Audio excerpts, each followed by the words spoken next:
Welcome to American Education FM, everybody. I'm Dr. Sean Brooks. Welcome back, everybody. Okay, first of all, bounce on over to the americanclassroom.substack.com if you're interested and check out my latest for the month of October, Commitment to Schadenfreude, Persistently Failing Education Agendas and Their Love of Perceived Pain. It is pretty evident, I think, that of course, the individuals running the entire education system into the ground are doing it because they love chaos. They love meetings, they love committees, they love creating problems, and yet they also love solving the problems that they create.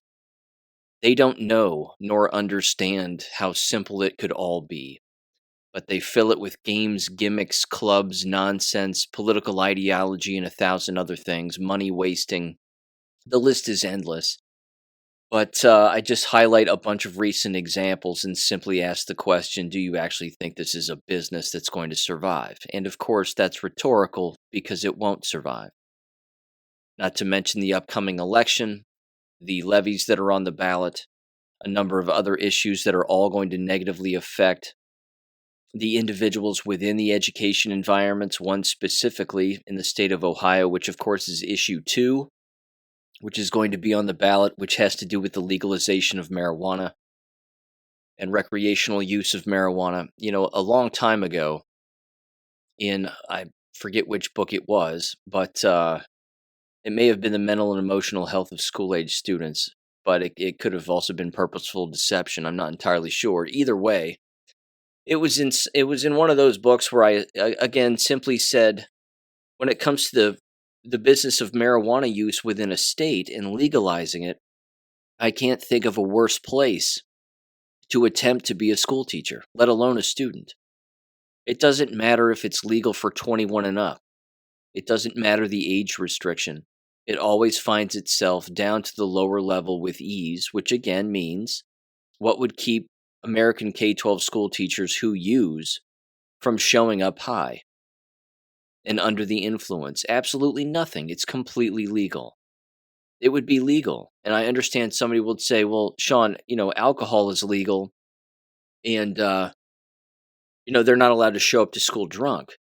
Well, as it turns out, the list of uses for marijuana are, unfortunately, although some of it is legitimate, but many of it is not. We know many individuals use it for false purposes that are not medical related, but they might have medical excuses as to why they're under the influence within a school building.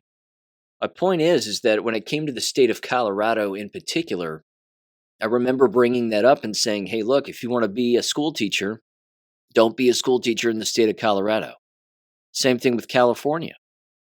Why would you want to show up to a school building where you can assume that a percentage of the school employees are under the influence? And then again, if somebody questions them for acting irrationally or saying something that, maybe they shouldn't, or behaving in a way that seems out of the ordinary, all they have to do is reach into their back pocket and pull out their little medical card and say, oh, I take it for depression, or I take it for anxiety, or I take it for this, or I take it for that. It isn't any different than any pharmaceutical drug then that has a similar effect on a person. It's the same excuse making is my entire point. These are not environments where people are learning anything. They're not learning the truth about the world we live in. I mean, it's already an environment that's filled with brainwashed goons who have no idea what they're talking about. Whatever the latest flavor of the month political issue there is, they'll start throwing stickers and flags everywhere and trying to have conversations with students about something they know nothing about. They've always been a very reactionary environment. That isn't changing, and that's not going to change. It's just going to continue to be that way. So they're digging themselves their own grave. They have no idea. I'm fine with it. I'm sitting back and watching it happen, and that's about all I can do. All I can do is just continue to warn people that they need to get out of the way. Because again, with the upcoming taxes and the upcoming levies and the upcoming initiatives and all of these things, all of these are going to lead to the environment becoming more problematic than it already is. So again, like I said in previous episodes, I'm going to set aside a separate episode, which I haven't recorded yet, and I'm going to tackle a bunch of local issues here before the election. But Either way, that continues to be a major issue, and I can't for the life of me figure out why anybody would want to enter the profession today, let alone with the legalization of a highly addictive drug that doesn't help anything. Again, I understand it can have medicinal use when it comes to taking other particular drugs, in particular when it comes to things like appetite and sleep and things of that nature. I fully get it, but look, CBD does the exact same thing. CBD is legal for anybody 18 and above, and CBD will get a person high. So if a person is interested in, abusing a substance in the interest of feeling a particular way or feeling different than they normally feel, they still have the ability to do that right now. All this does again is perpetuate a much larger problem, which is the brainwashing of the masses. It's all about hypnosis. It's all about taking over the country and making it easier to deceive people because everybody's just going to walk around high, or at least some people will. And that's not going to be good for anybody. So anyway, I wanted to bring that to everybody's attention again. It's just one small topic that I just very briefly reference within my latest Substack, but there you go. Okay. I also want to bring this to your attention, and I will link this in the description below. A listener of the show sent this my way. They know who they are, and thank you. But there's the channel on YouTube called Moon, and they put out a video the other day that is titled How School Ruined Your Entire Life. It's about 37 minutes long, and it is a exquisite, very quick rundown of the history of education and why it is the way that it is and where it's going. And of course, it leads right into very recent examples of corruption, specifically dealing with academic fraud in higher education, in particular, again, among presidents and, of course, other staff members who are fraudulent in their research and their publications.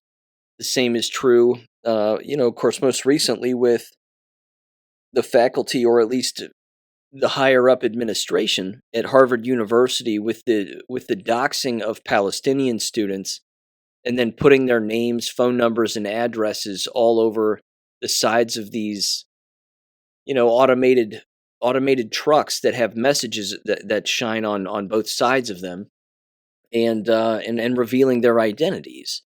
That's a Bolshevik tactic because they're Bolsheviks and that's what they do. But again, the unfortunate part about doxing is it's not necessarily against the law. If it leads to harassment, well, harassment is a crime. If it leads to vandalism, well, vandalism is a crime. But unfortunately, the vector and the actual method with which can increase the likelihood of something like that happening is not a crime. Doxing people is not a crime. And it should be, because it's, it's not great. But again, it's a Bolshevik tactic, and the Bolsheviks know exactly what they're doing. They know that they can come right up against that line, against what is legal and what is illegal, and they can stay right on it and dance right on it, and nothing will happen to them. So it's rather despicable, but it's Harvard University, and that's par for the course. But either way, they're attacking their own. I mean, think about that. You've got, again, an administration and a president of a university attacking their own students publicly. Again, this is not a business that can survive, and it's not one that deserves to survive. So, it's just one more recent example. But either way, I will link the description of this video, which again is titled How School Ruined Your Entire Life, in the description below. It is highly recommended. It's very good, nice summary. And there you go. Okay. Leading into education-related things, I wanted to read this very quickly. This is from Reason.com, Free Minds and Free Markets. It is titled, The COVID Bailout of State and Local Governments Was Unnecessary. Yes, it most certainly was, for a variety of reasons. And this, too, is another example of what I bring up in the Substack. The American universities and the K-12 school districts that accepted COVID cash should have returned the check right back to the state and the federal government. They should have all done that. But they don't. Why? Simple. It's free money. As far as they're concerned, it's free money. And they're told to spend it, and they're told to spend it by a certain time. And then if they have questions about what they can spend it on, well, they'll ask those questions, and if they want a new roof on their building, then they'll do it. If they want new windows for a building, then they'll do it. Has nothing to do with some alleged illness which doesn't exist. That's not the point. They're simply accepting money that the government doesn't have. And now they're all complaining because the state doesn't have more money to give them for their basic budgets that they would normally have on a year in and year out basis. So here's what the article specifically says. The subtitle is, well over half of those funds remain unspent, according to a new Government Accountability Office report. It says 2 years after Congress authorized a hugely expensive bailout of state and local governments as part of a COVID-era emergency spending bill, most of the money still hasn't been spent. Perhaps the bailout wasn't even needed in the first place. In a new report, the Government Accountability Office, the GAO, found that states, including Washington, D.C., had spent just 45% of the funding they have received through the Coronavirus State and Local Fiscal Recovery Funds Program, a $350 billion line item within a $2 trillion American Rescue Plan, or ARPA, which passed in March of 2021. Local governments had reported spending just 38% of their funds received through the same program. Those figures are based on mandatory reports filed quarterly with the Treasury and reflect spending through the end of March of 2023, 2 years after the bailout was approved by Congress. It says, quote, the new GAO study confirms that ARPA spending was not needed. Chris Edwards, chair of fiscal studies at the Cato Institute, tells Reason, quote, by the fall of 2020, it was clear that states were in good fiscal shape and not facing Armageddon, as many policymakers were claiming. They did not need federal handouts. The only people, ladies and gentlemen, who needed any kind of a handout were the individuals who were kicked out of their businesses by government in the first place. But they weren't the ones that got the bailout. They didn't receive anything. Again, I'm beating a dead horse here, but and we know this. This is beyond rhetorical. You know the answer to this. This was all based on a lie. It was all done to destroy our economy. It was all done to tank the dollar. It was all done to do all of those things. And then, of course, run businesses right into the ground and ruin families. And every time that occurs, and every time that people become insolvent as a business or as a family, the suicide rate dramatically increases. So as all of that is a giant on purpose, again, based on a lie, based on something that didn't exist. There was no illness. There were just idiots who injected themselves with flu shots in 2019. And then, of course, the visual scare tactics. And then, again, governor orders, you have to shut down your business. If you don't, you're going to get fined. I mean, we're talking about a level of criminality here that still no one has been held accountable for. Nobody. It was highway robbery that was government sanctioned and caught on film. And no one has been held accountable.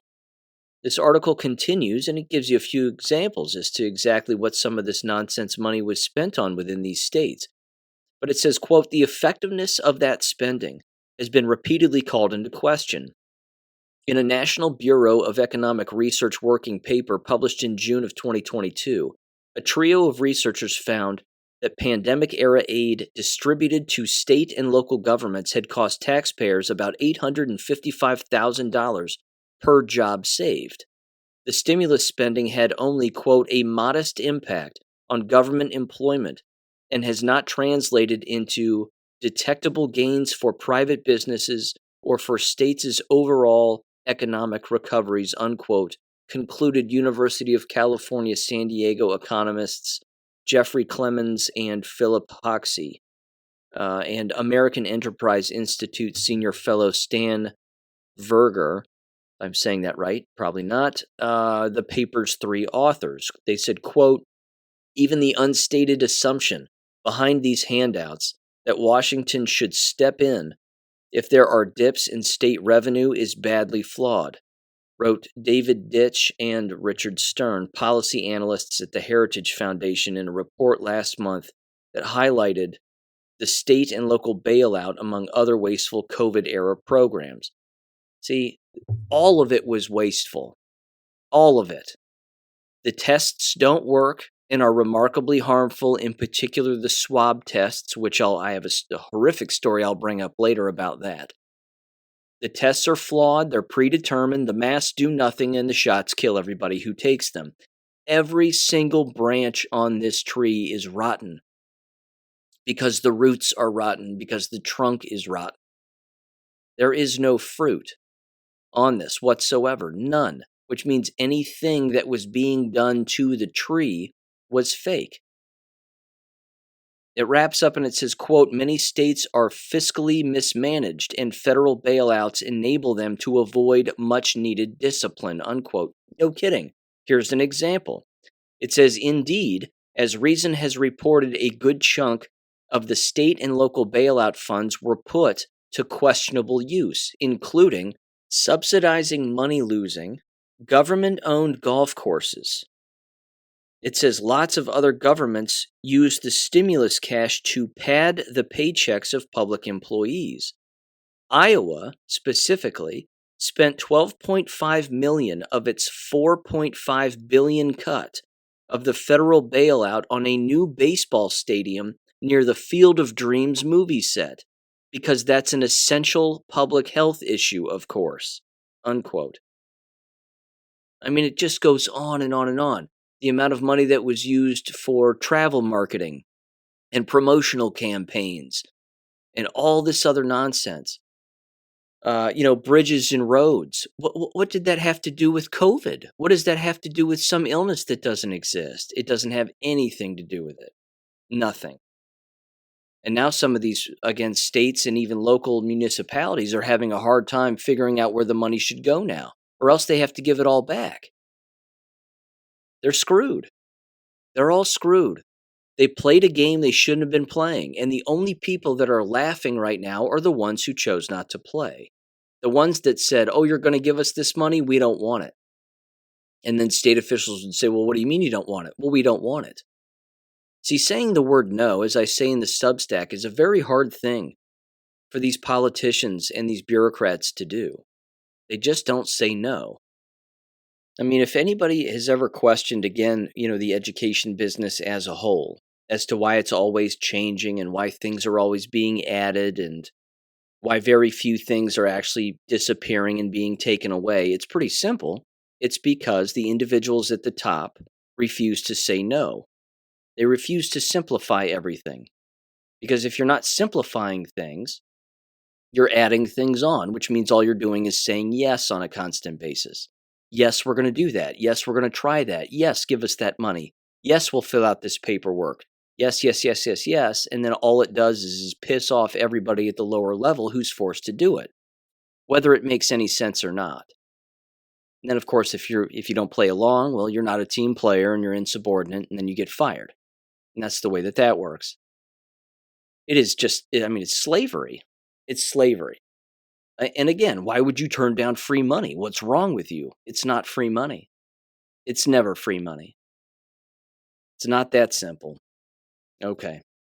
Just wanted to briefly touch on that because, again, it's nice that some people are pointing this out, but no one's going to be held accountable for this. They just aren't.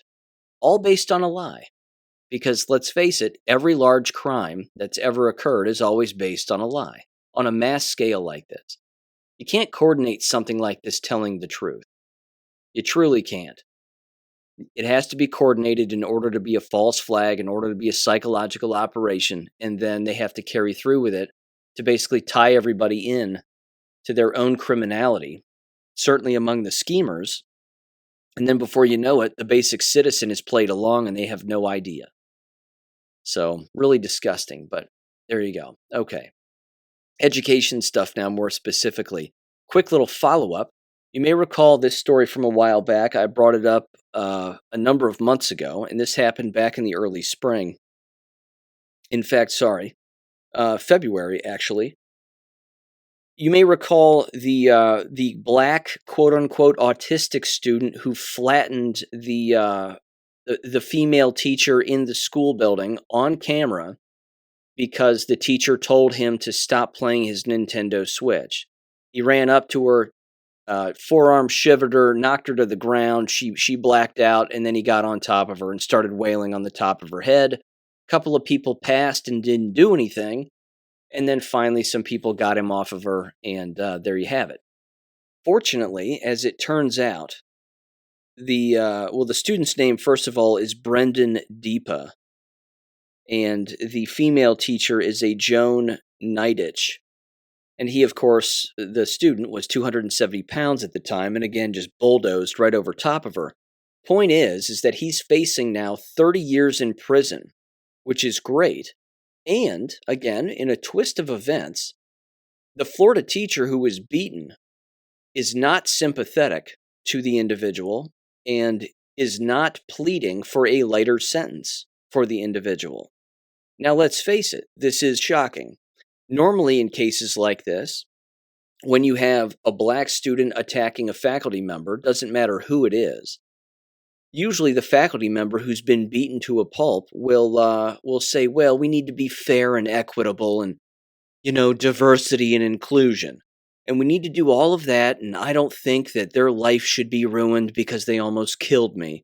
So I would urge the judge to be light on a sentence. Normally, that's what would happen among these brainwashed leftist weirdos. As it turns out, not the case now. Rather refreshing.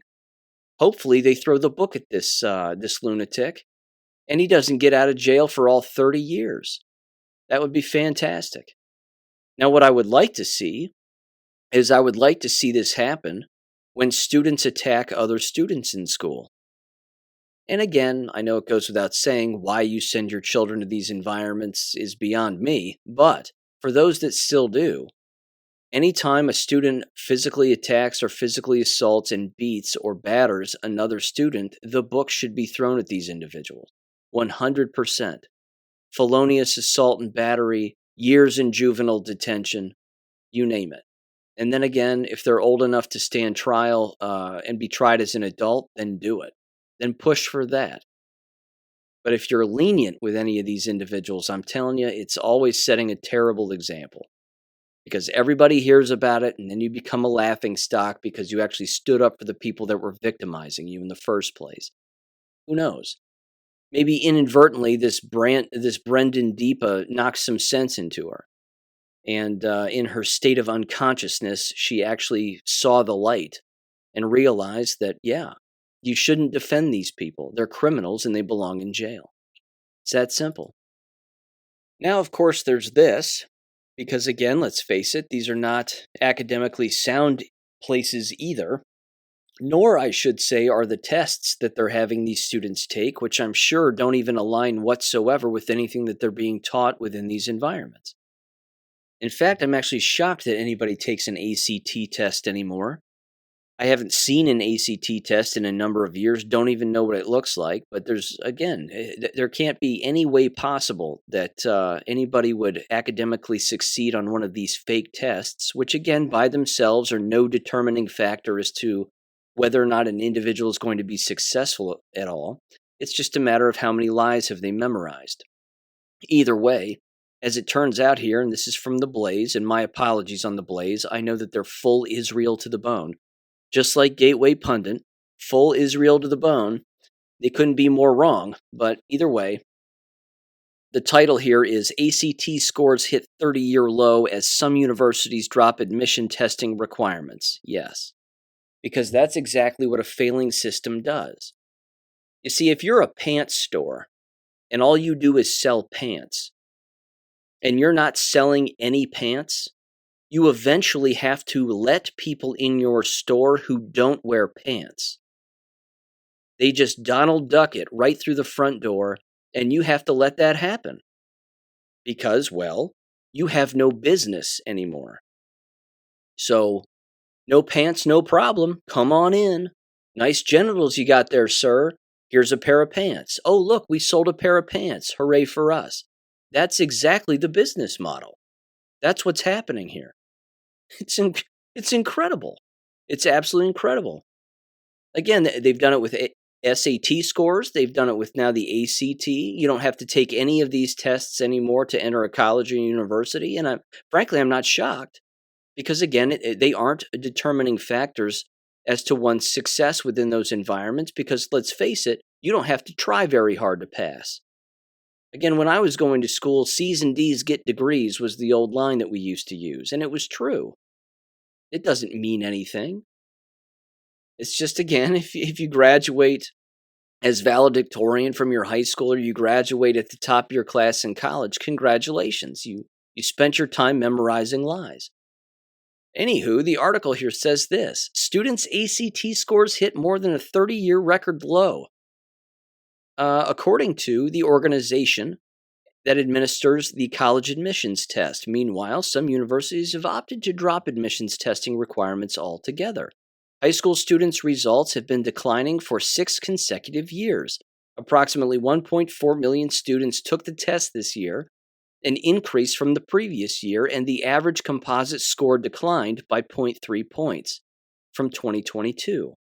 According to ACT, between 2022 and 23, the average mathematics score dropped 0.3 points, English 0.4 points, reading 0.3 points, and science 0.3 points. The average scores for mathematics, reading, and science were below ACT college readiness benchmarks. Yes, I'm sure those are valid. And it says the minimum scores required for students to have a high probability of success in a college-level course. Well, that's impossible. I bombed the ACT twice. Bombed it. Didn't take it seriously either time. Practically Christmas treat it. Didn't care because I was already going to college. So what was the point of even taking it? Again, all you had to do was take it. You didn't have to pass it. And when you tell people that, like a young Sean Brooks who's a 17-year-old senior in his last semester about to be, a college freshman in January and graduate early, why would I take it seriously? I wouldn't. I'd be wasting my time. So that's how I took it. And then they simply asked me, well, did you take the ACT? I said, I sure did. And they went, well, welcome aboard. And I said, thanks. It was that simple. If you know that the test is useless before you go into it, why are you even going to try? Again, if you've ever read any of Thomas Sowell's books, he'll tell you the exact same thing. They are not determining factors of success whatsoever. They're fraudulent. They've always been. Why? Because they're a money grab. You have to pay to sign up. You have to pay to take it. There's practice sessions. You pay for those. You pay for the booklets. You're wasting your time. It's incredible. Absolutely incredible. It goes on here, the article. It says ACT reported that 4 in 10 high school seniors met, quote, none of the college readiness benchmarks this year, with 70% failing to meet mathematics standards.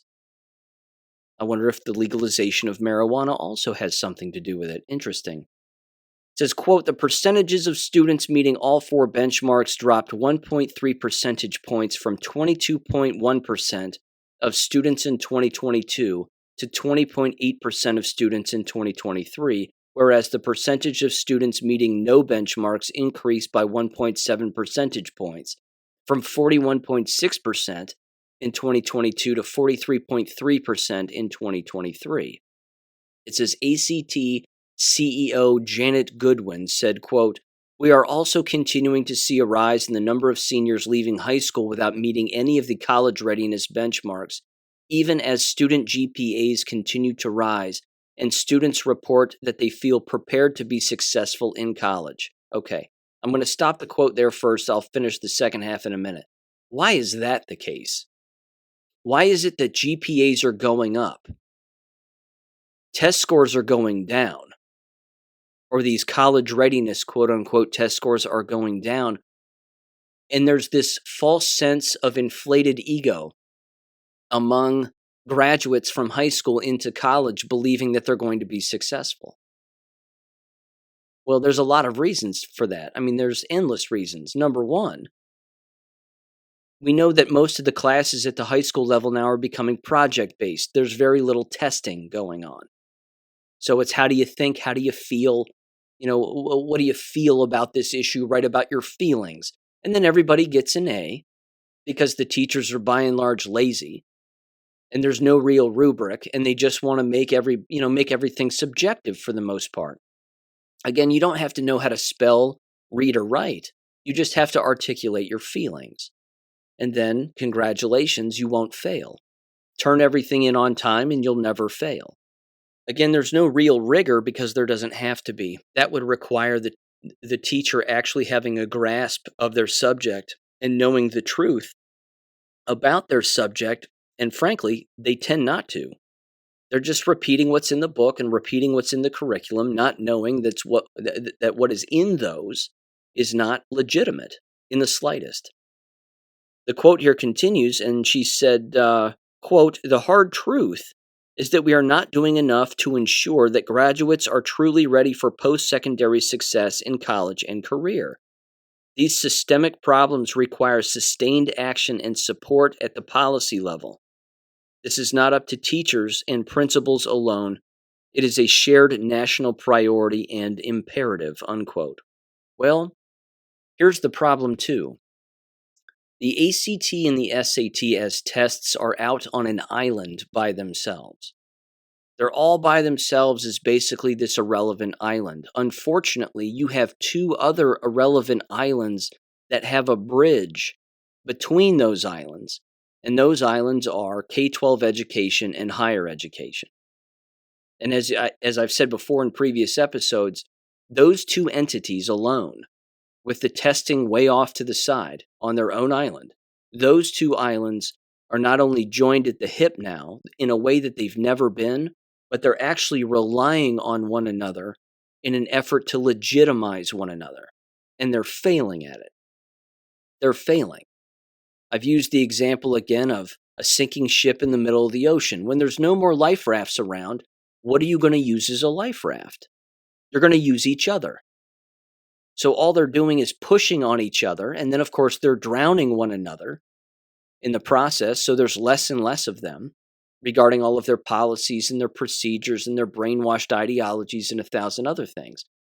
But this ACT group over here is saying, hey, what about us? Why aren't you doing well regarding what we're asking you to do? And both of those entities of higher ed and K-12 education are saying, yeah, we don't think we need you anymore. We don't think we really need you. Now, why don't they need them? Let's ask that question.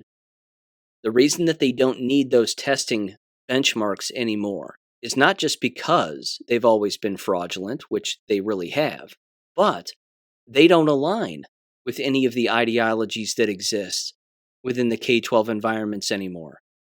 They just don't. They're not going to ask questions about social justice and, pick one.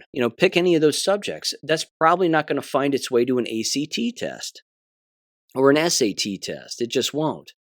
Which means, again, the person taking the test is going to look at it and it's going to seem as if they're taking it in a foreign language. It's remarkable. They're doing each other in. They're wrecking each other's lines of work. I love it. They're just shooting in the dark at one another and saying, hey, did you hear that gunshot from over there? Shoot back. They have no idea that they're shooting at one another. It's incredible. It's remarkable. It continues. It says, ACT noted that the class of 2023 were in their freshman year of high school when COVID-related, here it comes, the COVID excuse, when COVID-related government shutdowns forced school closures for extended periods of time, negatively impacting students' learning opportunities. No, wrong again. Wrong again. Oh, wow. If you hold a shell up to your ear, you can hear the COVID truck backing up. It's making that beeping noise. It's absolutely incredible. They will use that excuse until the end of time. Well, it was COVID and the times of COVID and it was hard on everybody. What were we going to do? It wasn't our choice. It was a pandemic and people were dying and God help us all. Sorry. It's just so exhausting. It's so repetitive and exhausting. But here we go.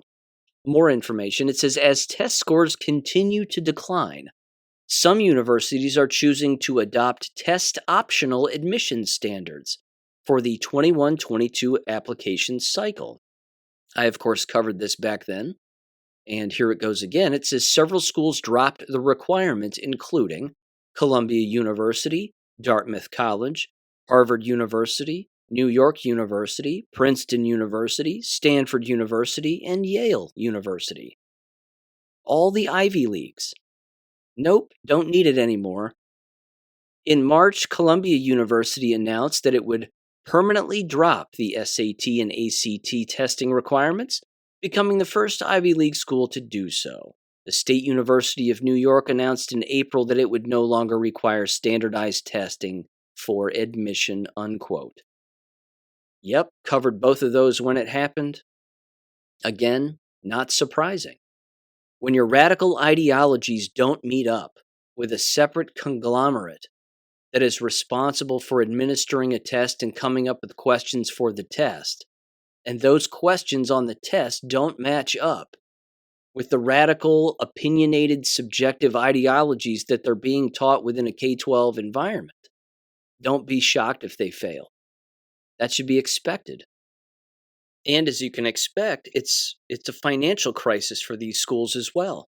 Because again, you're bringing in individuals who don't know what they're doing.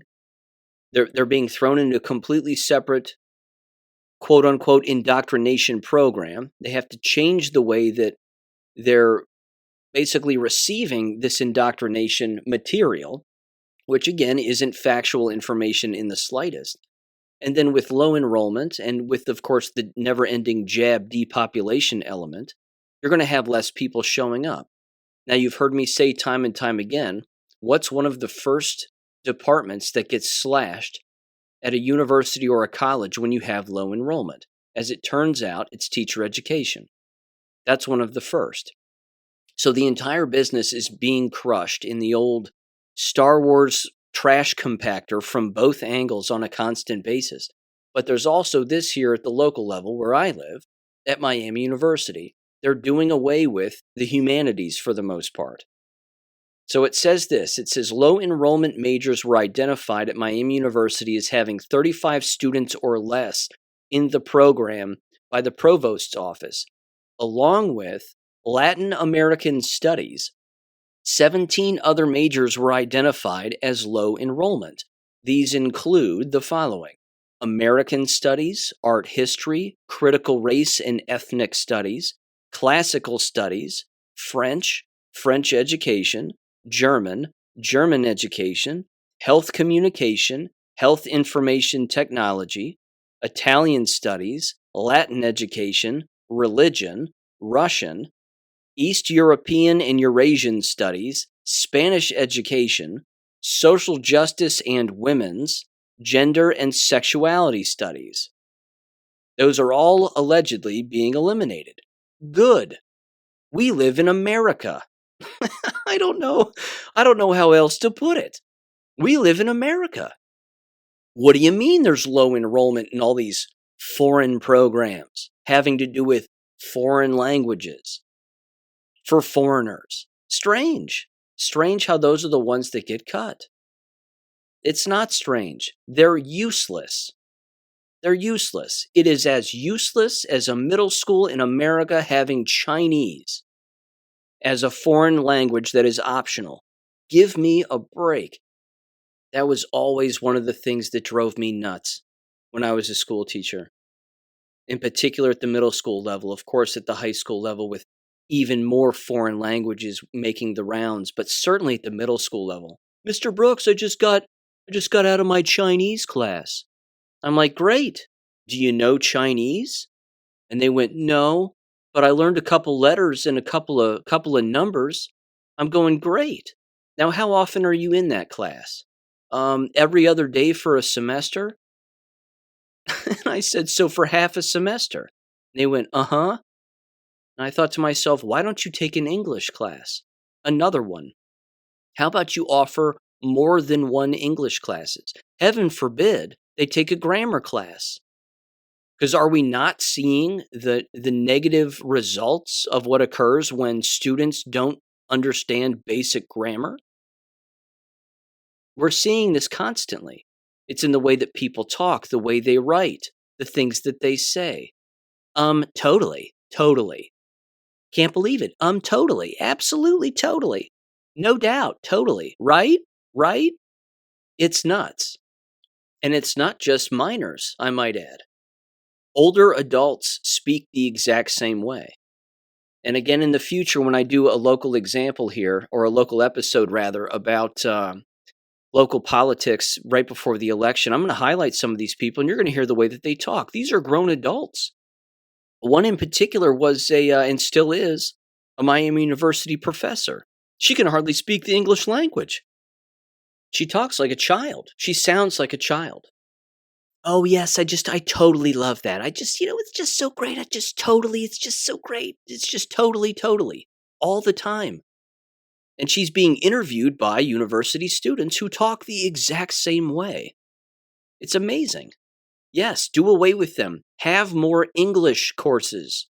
Teach English. Have them write Old English.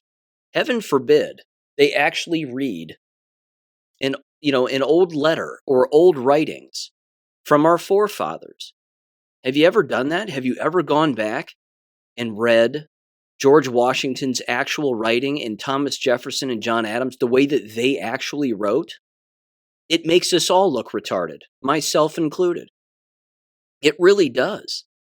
It's incredible the way that they wrote. We look like brain-dead morons based on the way that they wrote and the way that they spoke English. It's incredible. Of course, they were English by and large, or from English descent more directly than we were. But the point is that they knew how to write and they knew how to speak. Not us. Nope. Don't forget to sign up for your Chinese class in middle school, because that's important. And don't give anybody the option of taking advanced English classes and grammar classes and writing classes in high school. No. We need to pound them into Spanish 3. Make sure that you take Spanish 3, because it's a requirement to graduate. Again, me personally, I would love to see foreign languages eliminated from high school as a requirement at the state level. Eliminate them. I want students to graduate from whatever environment they're graduating from, whether it be these failing American K-12 schools, even a homeschooling environment. They should be able to speak and write the English language far better than they do now. And God willing, it would sound more like the way that Thomas Jefferson and George Washington spoke and wrote. That would be nice. It truly would. It would raise the bar, would it not? But that's not happening, because the people doing the teaching aren't referencing those individuals because they were racists and slave owners. Blah, blah, blah. No, wrong again. This again is where feelings instead of facts take the place. But anyway, too bad for Miami University and all their nonsense programs. Looks like they're going to have to find something better to do. Unfortunately, they have, and it's equally as retarded. So here it comes. The next story I have lined up here, can't make this up. Again, why are they failing? Gee, let's count the ways. Here's another one. This is from the Miami Student, which happens to be the nation's oldest college newspaper, believe it or not, 1826. It says the following, and it's titled the following: Miami sets official carbon neutral date during university address. Now let's keep something in mind. The president's name is Greg Crawford. He's jabbed. Push the jabs on everybody. This guy is an absolute tool of the deep state, and I don't even think he's that bright to be in charge of any deep state related stuff. He's just a tool. This guy believes, without question, every single narrative that comes down the pipeline. Every single one. So here's essentially what he has said. They apparently have a climate action plan. So first of all, of course, they think that climate change is a real thing. It is not. They believe all of those lies. They're also probably trying to acquire electric buses, which I mentioned very briefly in the Substack also, which was an excellent YouTube video, if I'm not mistaken, that a listener of the show sent my way also. Absolutely fantastic. It was an automotive guy, and he's talking about electric vehicles. And he says, look, they catch fire. They're electric. And when they catch fire and there's people inside, it renders the doors and the windows inoperable. You can't open them. I mean, I've seen these videos of people in a burning Tesla and a burning bus that is electric, and they're having to kick out the windows in order to get out. I wonder if these universities have taken that into consideration. That what if you have a bunch of handicapped individuals on one of these buses, or not handicapped individuals, and it catches fire and the bus stops? Oops, can't move the bus. Oh, the bus is on fire. What do you mean you can't open the door? What do you mean you can't open the windows? What are we all supposed to do? And they just all cook inside. What then? What's going to happen then? But don't worry.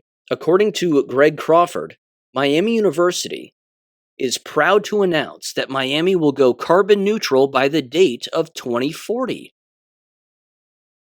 Now, here's what they don't understand either. Carbon neutral means them being dead. It's a trick. It's a ploy. It's another buzzword that gets thrown out into the brainwashed populace's vernacular. And then they just say, well, we have to repeat this because they said to say it, so if we say it, we'll sound smart by default. No, you sound like a brain-dead moron. Because no one says carbon neutral who has a brain. You are the carbon that they seek to eliminate. And yes, Greg Crawford, you're going to be dead by 2040 because you're jabbed. And look around the campus. It's not full. Not by a long shot. Where'd they all go? Was it an abracadabra trick and they all disappeared in the hat? I don't think so. 80 to 90+% individuals took the shots. Where'd they all go then? It's absolutely nuts. These people, I'm telling you, the writing is all over the wall here. Here's what the article says also. It says the goal of carbon neutrality by 2040 is sooner than the goal set by Miami's energy provider, Duke Energy, also a deep state apparatus, which plans to go carbon neutral by 2050. And the 2040 date, I might add, ladies and gentlemen, this fictitious date for this fictitious thing that doesn't exist, is pissing off actual students who are so far brainwashed, there's no saving them. Here's an actual quote from one of these morons. They said, quote, I do like the sustainability initiatives.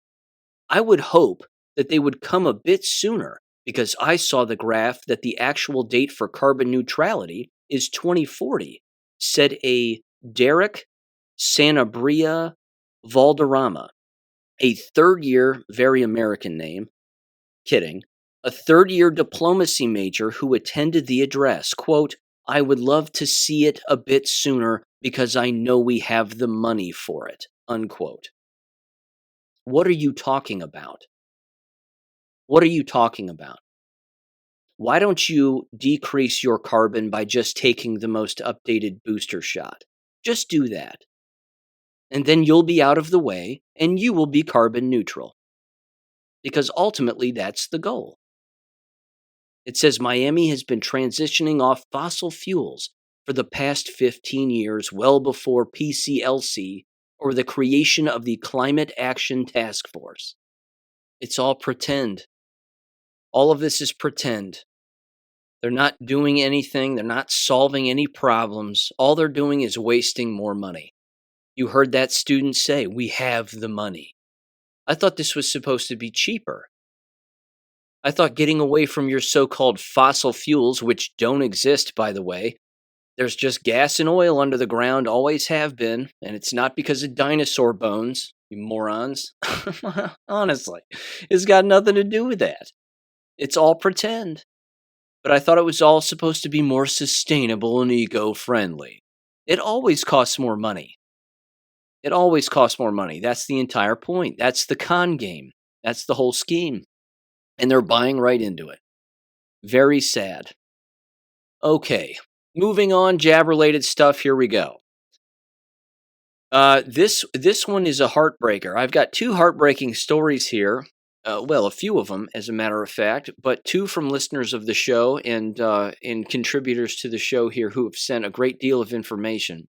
The first is from AJ Gochik out in California.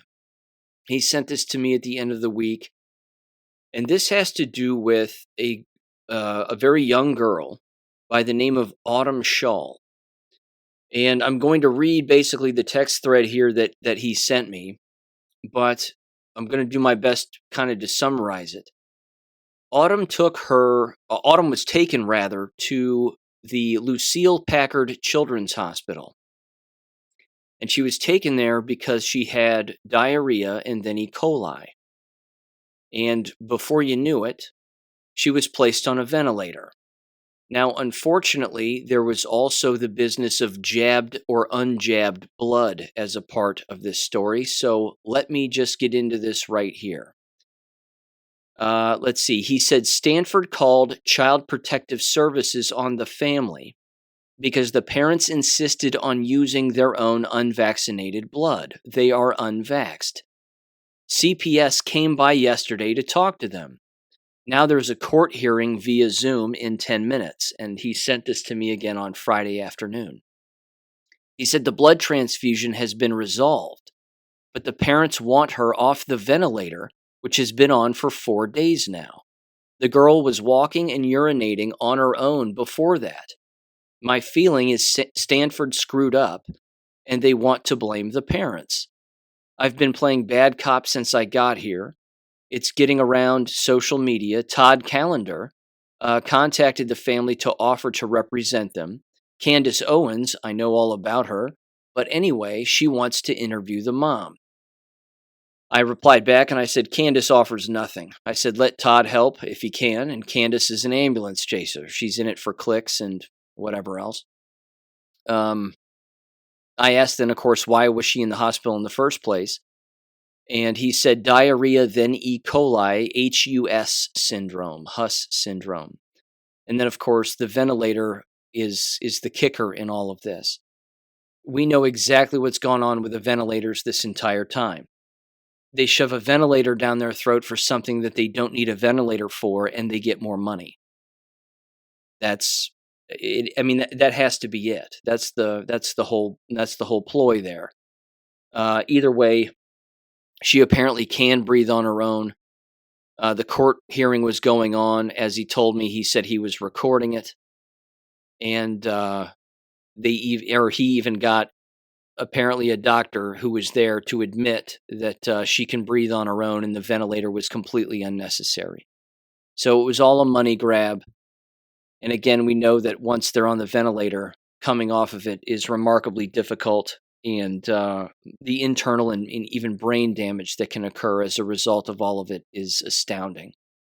So prayers to her. I don't know where the case sits as of right now. I'll see what AJ sends here in the future, and I'll reach out to him to see how this has resolved itself one way or another, but absolutely awful. Either way, if you want to demand action or accountability, here's the phone number. Again, it's the Lucille, if I'm saying that right, Packard Children's Hospital, 650-736-4089. And the patient's name again is an Autumn Shale, Schall, or Shawl. I could have that wrong. My apologies. So that's the first one. The second one, I'm going to do my best to recall this from memory here, but our Michigan business owner friend has an adult friend who went to the hospital with a bloody nose, and it was bleeding apparently a lot. The bloody nose came about as a result of taking the COVID swab test or having that test administered to her, if memory serves, and it broke the blood-brain barrier, causing her to bleed. I don't think immediately, although I could again have that wrong, but I'm messing up the timeline here. The point is that ended up actually happening, and then the bleeding would not stop.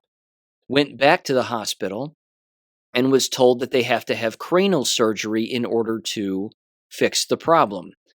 They were then told, the patient was told, that the reason that this is happening has nothing to do with the COVID swab test, but it has to do with something related to either their diet, not eating enough vegetables, and ridiculous excuses of that nature.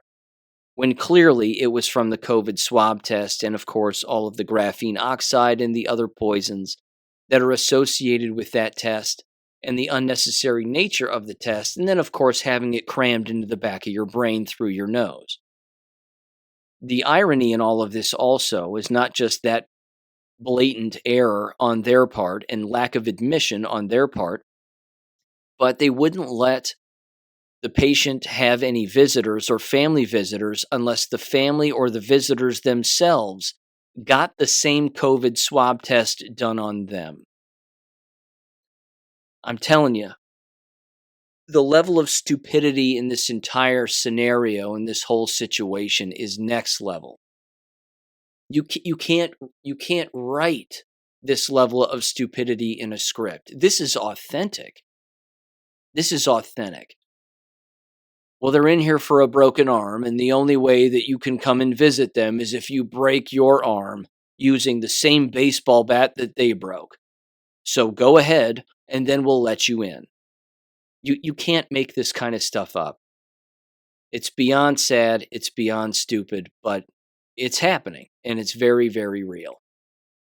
This is also very, very real, and this right here is, again, more proof that should wake some people up, which I personally think makes the letter that I sent the Westerville City School District last week even more relevant, because I referenced in that letter to them and in that warning of what they have done in the past and what they may do in the future, that major hospital conglomerates are closing.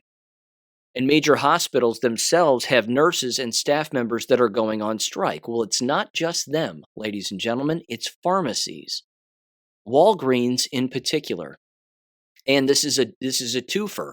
Not only are Walgreens pharmacists going on strike all across the country, but the Walgreens in the town where I live is closing its doors in approximately 1 month. They will cease to exist. And again, neither party, not the pharmacists, I don't think, nor Walgreens itself, although let's face it, they really know. They know the real answers, but they're not indicating as to the real answers as to why no one's going there anymore. No one's going there anymore because more people are waking up to the pharmaceutical industry. They don't want to even buy over-the-counter drugs because those are poison and those don't work. More people are finding natural ways of curing themselves, which is excellent. That's the way it should have always been. And people don't want the death shots anymore. And they're short-staffed. Because let's face it, they as a company forced the jabs probably on all of their employees, certainly their pharmacists. And now what? They're sick, they're dead, and they don't have enough workers.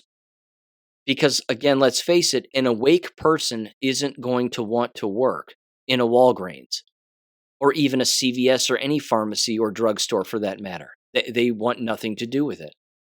But here's what it says regarding not only Walgreens, but the local one where I live. It says the local one is going to close on November 15th. An employee at the store told the Journal News that her coworkers were not explicitly told why. No kidding. Shannon Mooney, a shift leader at the Oxford location, said that the company is closing some stores nationwide, and they've worked there for 3 years. A spokeswoman for Walgreens said that the company is trying to retain local employees at nearby locations. She did not directly answer a question about why the store is closing. Quote, when faced with difficult decisions to close a location, several factors are taken into account, including our existing footprint of stores, dynamics of the local market, and changes in the buying habits of our patients and customers, said Karen May, a spokeswoman for Walgreens. The closure announcement locally came as Walgreens made headlines for pharmacist walkouts in other parts of the country. Organizers told reporters this week they walked out to protest poor working conditions. It's not because there's cockroaches on the floor and the roof is leaking. That's not what they mean by poor working conditions. What they mean is they're short-staffed and the lines to receive pharmaceutical drugs are very long because the only people going there are the brainwashed, jabbed, sick people. That's why. It continues, and they said that the company places unreasonable demands on pharmacy workers without adequate staffing. according to USA Today. The closure, they say locally, is unrelated to the walkouts, and that the vast majority of our 9,000 locations continue to serve our patients and customers. Nonsense. Nonsense. It's all related. You have less customers because you have people also that don't trust it. That's a big variable in this equation. Walgreens announced in June that it plans to close 150 stores by next summer. At the time, the company cited lagging sales, in part because of lower COVID-19 vaccine and testing sales, according to the Associated Press. I wonder why. Because they know it's fraudulent. People are waking up to this. Yes, some people are not, but many are. Now, let me get to this too. Just a bunch of Dr. Makis headlines here from his Substack, COVID Intel, or makismd.substack.com. This first one, turbo cancer, lung cancer stage 4, very young age, non-smoker, resistant to treatment, new mothers at risk, poor prognosis, features of COVID-19 mRNA vaccine turbo cancer of lung, 30 tragic cases, and then highlights, of course, all 30. The first one that he highlights, and again, I'd have to pay to see the rest, but the first one he highlights is a 28-year-old Scottish gal with stage 4 lung cancer, diagnosis in March, and she died 6 months later. No smoking history, and the lung cancer spread to both her lungs and her lymph nodes. Then there is this one. Let's see. mRNA injury series HLH, hemophalangiocystic lymphohistiocytosis. That's a mouthful. Hope I got that right. After COVID-19 mRNA vaccination, severe autoimmune reaction. New as of October 9th of 2023. Paper sheds light. Looks like sepsis, but has a 14% fatality. And this is a teenager, 17 years old, who died from a rare blood disorder after the doctors thought that she had tonsillitis. Not true. Jabbed. There you go. Here's another one. Summer of died suddenly. Police officers and sheriff's deputies. COVID-19 mRNA vaccine mandated profession continues to have sudden deaths. June to August of 2023, 40 deaths, he highlights. And the same is true actually with firefighters, which is his most recent one. Summer of died suddenly. Firefighters. COVID-19 mRNA vaccine mandated profession continues to have sudden deaths. June to September of 2023, and he highlights 20 specific deaths. It's constant. It's a constant thing. There's also this. A former Miss World contestant, Sharika de Armas, is dead at 26. One of the most beautiful women, blah, blah, blah. Again, dead at 26 of cervical cancer. What are the odds?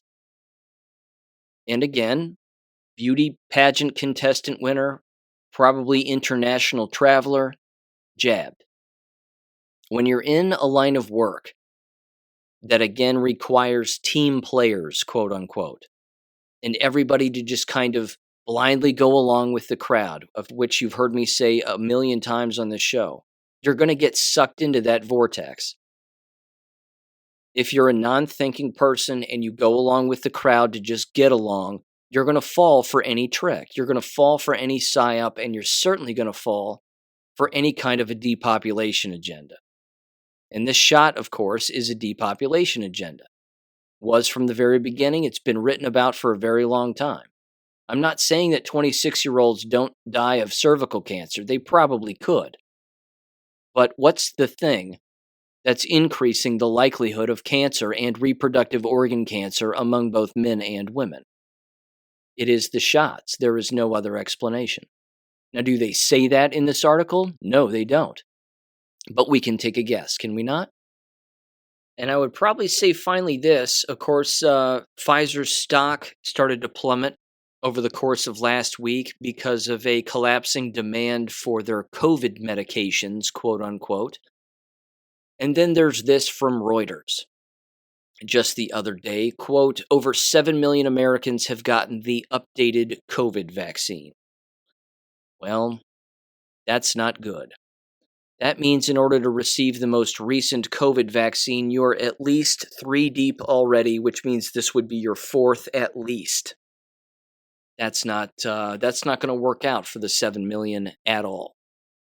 It says more than 7 million Americans have rolled up their sleeves for the updated COVID-19 vaccine as of Wednesday, according to the U.S. Department of Health and Human Services, despite reports that some people are still finding it difficult to book vaccination appointments or find the shots at no cost. Now, these are both excuses. You can find the shot at no cost, and you don't have to book an appointment. They have signs outside of all of these murdering places that are offering these jabs for free, and that you can just walk in and get one. So, again, they're using that as an excuse to continue to push the availability when, in fact, people just by and large don't want them because they know what they're doing to people. It's a kill shot. It says the updated vaccines from Moderna and Pfizer and BioNTech are single-target shots aimed at the XBB.1.5 Omicron subvariant. Fiction, fictitious story, fiction about things that are fiction. None of that's real. Fairy tale, fiction. Unbelievable that people are buying any of this. I'm blown away. But, it's disappointing, the human race sometimes.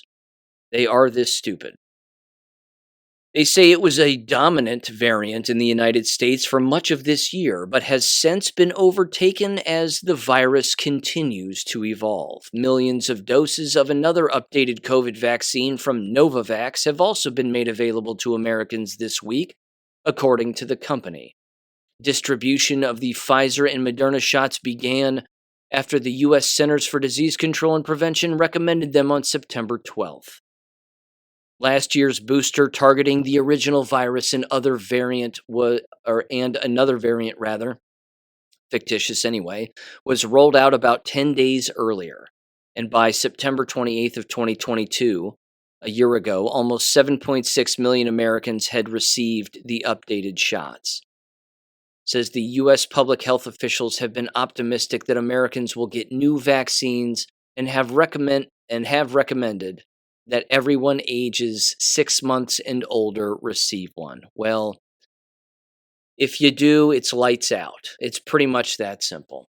It says about 17% of the U.S. population, or 56.5 million people, ultimately received last year's version of the vaccines.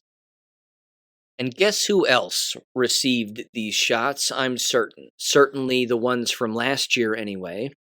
It would probably be Megyn Kelly's dead friend.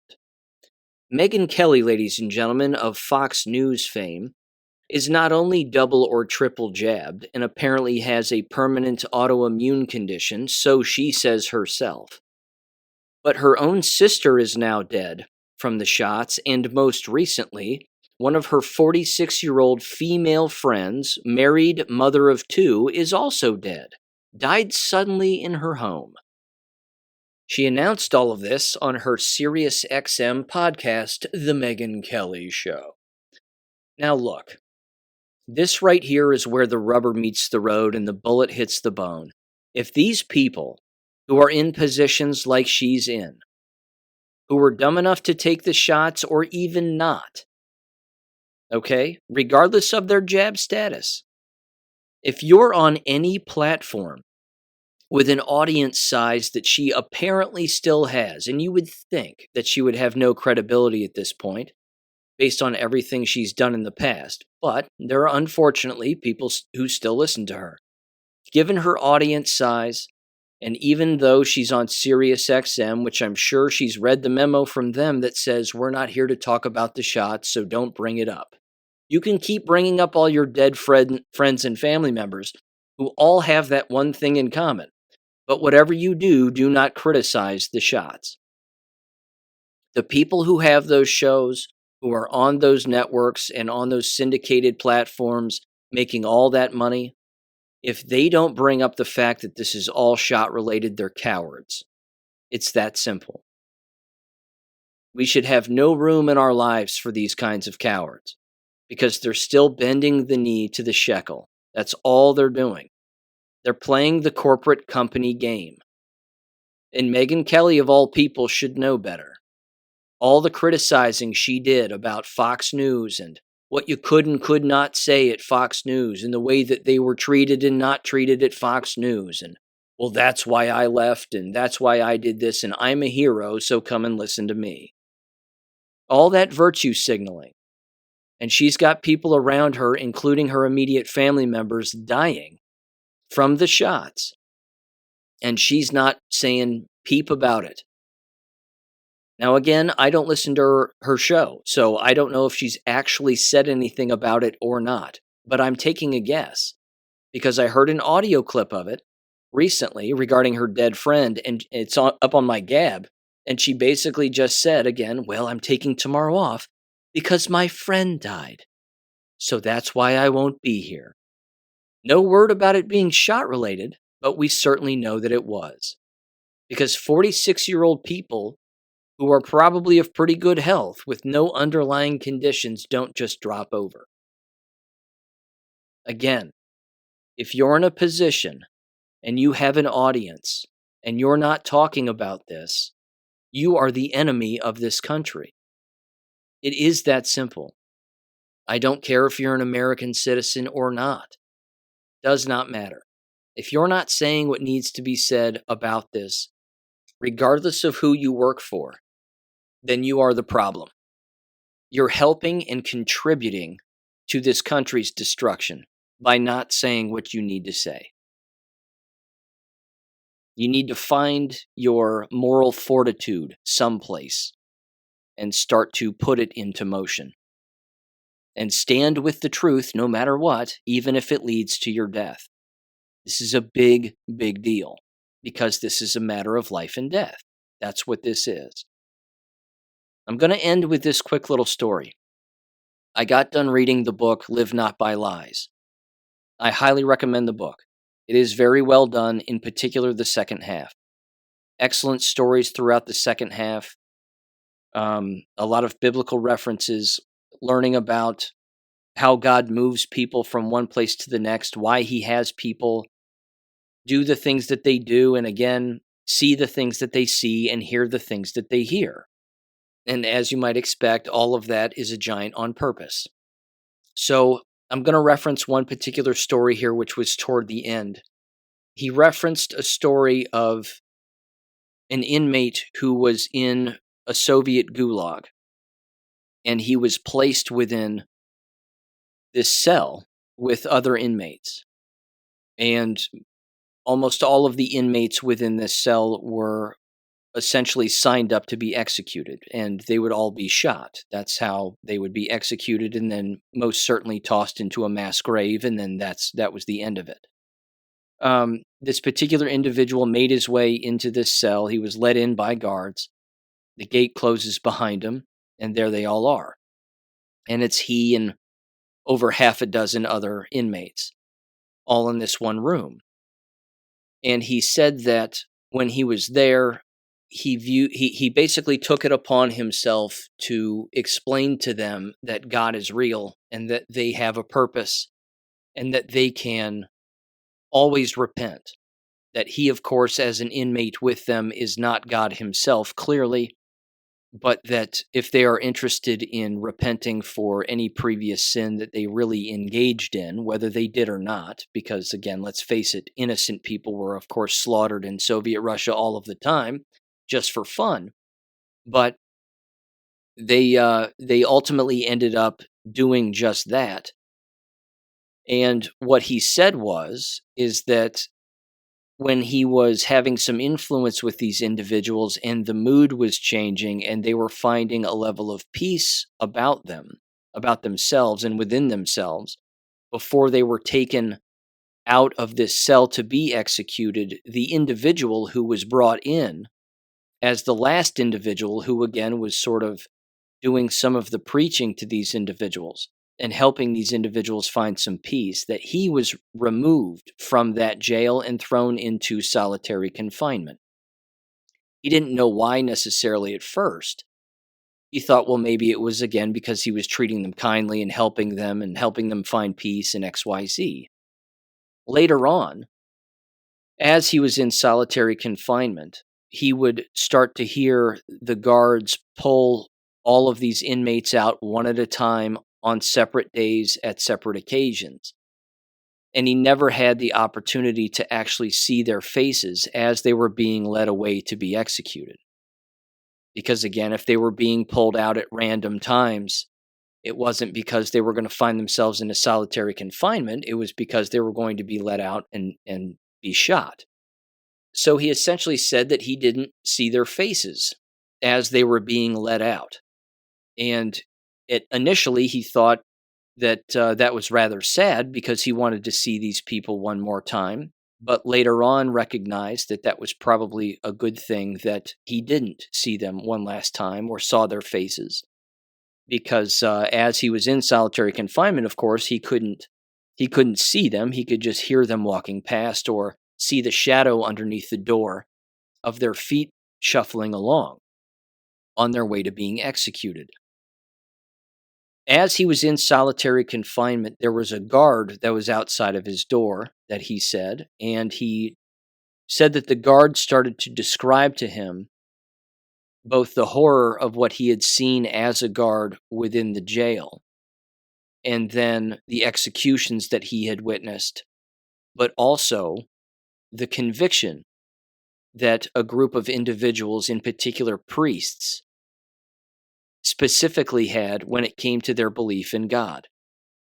He said that a series of approximately 7 priests were all taken out of their jail cell all at the same time, and he was a part of this prison crew that was associated with witnessing the executions and leading these prisoners out. He himself, as the guard, was not the executioner, but he was there to witness this and again help lead these individuals out to this mass grave.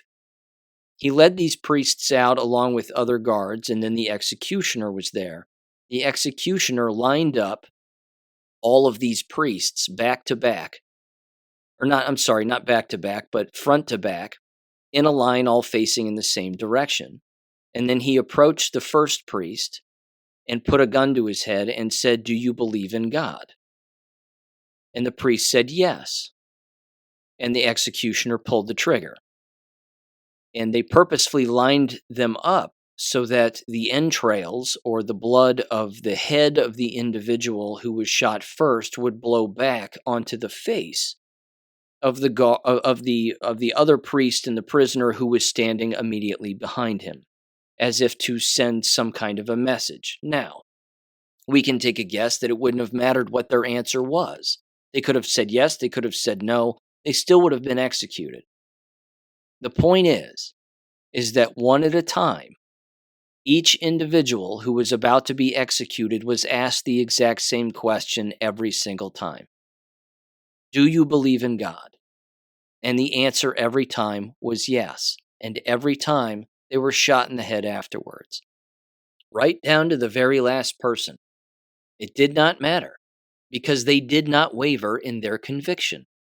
They knew God to be real. Death did not scare them. And they weren't going to bow down in the face of the enemy and abandon everything that they knew to be true. I would just encourage people to continue to pay attention to those who are showing their true colors during this time, because we are being shown this on purpose. We are seeing who is cutting and running. We are seeing who is going along with the party line, who is going along to chase the money, who is going along with the mainstream narrative, which is manufactured. It's all designed to create division. But I don't think Christ wants division, does he? He truly doesn't. He wants us to know who our enemies are, and he wants us to know who's fraudulent and who is not. And these fraudulent people are everywhere. The Megyn Kellys, the Gateway Pundits, the Glenn Becks, the list is endless. The Mark Levins, that goes without saying. Again, the list is absolutely endless. Everybody on Fox News. They're all showing their true colors, all of them. that they are incapable of being objective because they have no morals and no values. They will say they do. They will be cheerleaders for Christ, so they say on a constant basis, but they could not be larger hypocrites. Again, we're all hypocrites to some extent, but those individuals take the taco. They really do. So keep your eyes peeled again with everything that's happening and everything that's going forward. A lot of what's going on overseas is manufactured. I see a clip of video. I don't know what date it was. I don't know when it was from. We're not getting any footage of anybody talking about anything that's happening on a particular day. They're not standing on a clock holding up a recent newspaper while pointing at a calendar, which means I have no idea what's real and what isn't. But don't react to it. Just think about it and pay attention again to the constant hypocrisy because it is everywhere. And yeah, it's overwhelming. But remain strong in your convictions and you'll be okay. And make sure that those convictions are true. That would certainly help also. So with that said, ladies and gentlemen, thanks for listening. I'll catch you on Wednesday. Peace. Thank you for listening to American Education FM.